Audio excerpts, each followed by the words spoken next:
ada apa peran Pancasila dalam menghadapi globalisasi? Oke, menurut pendapat Abang sendiri, peran Pancasila itu dalam menghadapi globalisasi ya, yaitu bisa saja yang pertama kalau kita lihat bagaimana dasar dari Pancasila, kan mungkin dari teman-teman sudah tahu bahwa ada 5 sila Pancasila, dari ketuhanan, terus kerakyatan, keadilan, kemudian juga kemanusiaan, sudah semuanya terangkum di situ. Nah, lalu bagaimana kalau kita bicara bagaimana peran Pancasila dalam menghadapi globalisasi? Sebenarnya untuk dari 5 dasar Pancasila itu sudah sangat menjadi dasar kita dalam menghadapi globalisasi tersebut. Mulai dari bagaimana kita misalnya dengan adanya kemajuan teknologi, dengan adanya 5 dasar Pancasila itu kita bisa menjadi seseorang yang lebih berpikir untuk bagaimana tentang rasa nasionalisme kita terhadap negara ini. Seiring dengan perkembangan zaman kan kita lihat bahwa dengan berkembangnya media digital tentu makin banyak kita lihat makin banyak terkadang simpang siur ataupun ketimpangan yang terjadi antara Pancasila, sehingga perilaku masyarakat yang ada di Indonesia pun terkadang mereka tidak sesuai dengan Pancasila. Contohnya saja dalam dunia digital, kalau kita masuk ke ketuhanan Maha Esa, banyak sekarang kita bilang bahwa kayak contoh kasus misalnya penistaan agama itu kan melalui baik itu melalui media online ataupun juga melalui secara langsung, ya kan, banyak itu seperti penistaan agama. Kemudian kalau kita maju pada keadilan sosial, ya sebenarnya banyak, kalau kita bicara keadilan sebenarnya adil itu harus merata, artinya kan harus semuanya harus sama gitu, tidak ada yang kita bilang kita dinaterikan ataupun kita juga sebagai saya dia ditinggikan gitu, tidak ada hal seperti itu. Nah, tapi dengan berkembangnya globalisasi seharusnya jiwa-jiwa keadilan itu sebaiknya merata di semua masyarakat, sehingga tidak ada orang-orang yang merasa dirinya seperti disingkirkan. Seperti misalnya kita taruh ya mungkin pandangan sekarang bahwa masyarakat Papua itulah masyarakat yang tertinggal. Nah, itu kan salah satu sebenarnya bagaimana kita harus menerapkan Pancasila itu khususnya di kalangan kemasyarakatan yang ada di Indonesia. Itu kira-kira.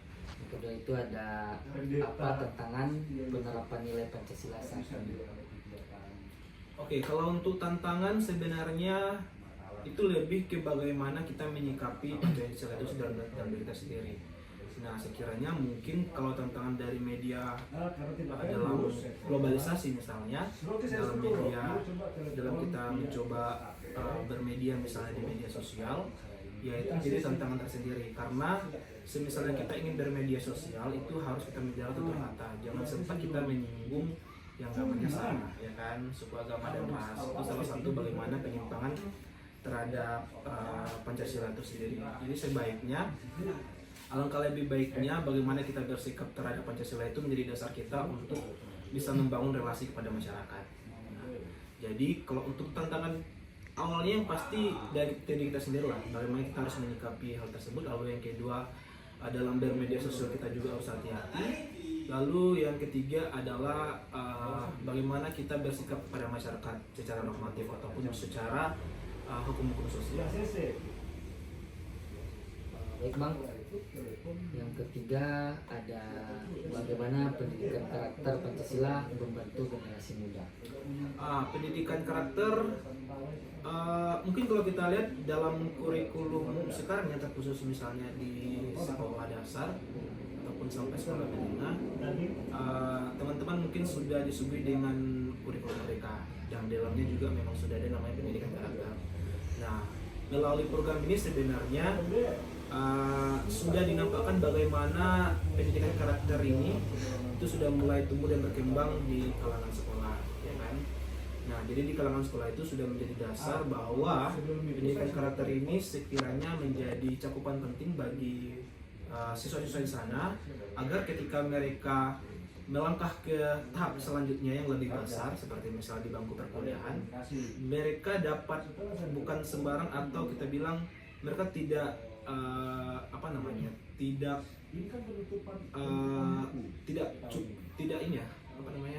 mereka tidak bisa melanggar norma-norma yang ada di masyarakat lah ibaratnya, ya kan. Seperti misalnya ya mereka bersikap untuk memberikan kebebasan untuk beragama, silakan, sehingga masyarakat pun tidak ada protes soal itu. Kemudian juga bagaimana mereka bersikap sosial kepada masyarakat supaya tidak ada kata-kata ataupun sikap mereka yang dirasa masyarakat itu berlawanan dengan dasar Pancasila itu sendiri. Nah, kemudian dengan pendidikan karakter juga sekiranya itu dapat menumbuhkan karakter para siswa lah. Karakter para siswa, untuk para siswa itu lebih memiliki karakter Pancasila, kemudian juga memiliki memiliki karakter yang berjiwa nasionalis lah. Selanjutnya itu ada yang keempat Bang, apa cara efektif menanamkan nilai Pancasila di sekolah?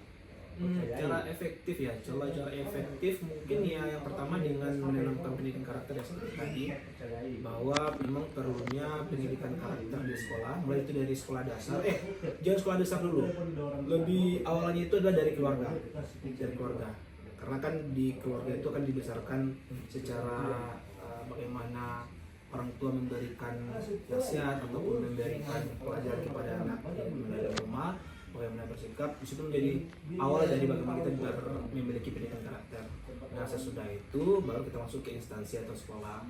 Nah, mulai dari sekolah itu disitulah mungkin lebih mendalam dijelaskan secara teori terkait dengan bagaimana berpendidikan karakter, bagaimana berpendidikan berdasarkan dengan dasar Pancasila itu sendiri, sehingga adik-adik ini ataupun siswa-siswa ataupun kalangan muda ini ketika mereka menghadapi sesuatu yang lebih besar atau tantangan lebih besar terkait dengan bagaimana bersosial ataupun bagaimana mereka bernorma kepada masyarakat, mereka memiliki dasar yang sangat dasar Pancasila untuk mereka dapat bersosialisasi kepada masyarakat, sehingga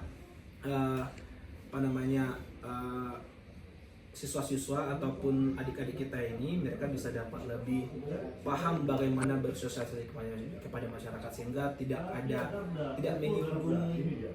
menyinggung orang lain lah, karena mereka sudah memiliki dasar bagaimana beretitude dan bagaimana beretika. Selanjutnya itu ada yang kelima Bang, bagaimana peran keluarga dan lingkungan dalam memperkuat karakter Pancasila? Oke, kalau kita lihat dari peran keluarga, sebenarnya peran keluarga ini menjadi sangat penting dalam beretitude ya. Memperkuat karakter Pancasila. Ya. Sebenarnya bagaimana cara perkuat, memang dari keluarga itu sebagai landasan penting agar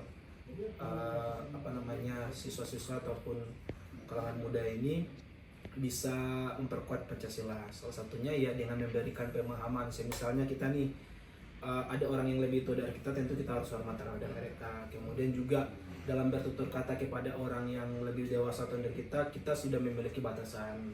Tidak seenaknya kita ceplos-ceplos ngomong.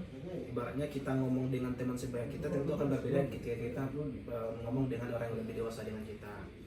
Nah, itu salah satunya bagaimana kita beretitude. Kemudian dalam lingkungan sekitar pun sama halnya seperti juga bagaimana kita bersosialisasi dengan lingkungan sekitar kita.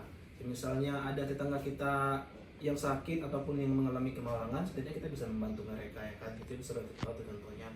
Ataupun juga ketika misalnya ada tetangga kita yang membutuhkan bantuan kita bisa membantu mereka. Nah, melalui kegiatan seperti itulah kita bisa menguatkan Pancasila kita, menjadi dasar kita bagaimana kita dapat bersosialisasi ke masyarakat. Jadi kita tidak mementingkan diri kita sendiri, tetapi juga karena kita hidup di lingkungan sekitar, otomatis kita juga harus melihat lingkungan sekitar kita. Apa sih yang sebenarnya yang diperlukan lingkungan sekitar? Apakah saya berguna nggak untuk lingkungan sekitar saya? Nah, kita kira-kira.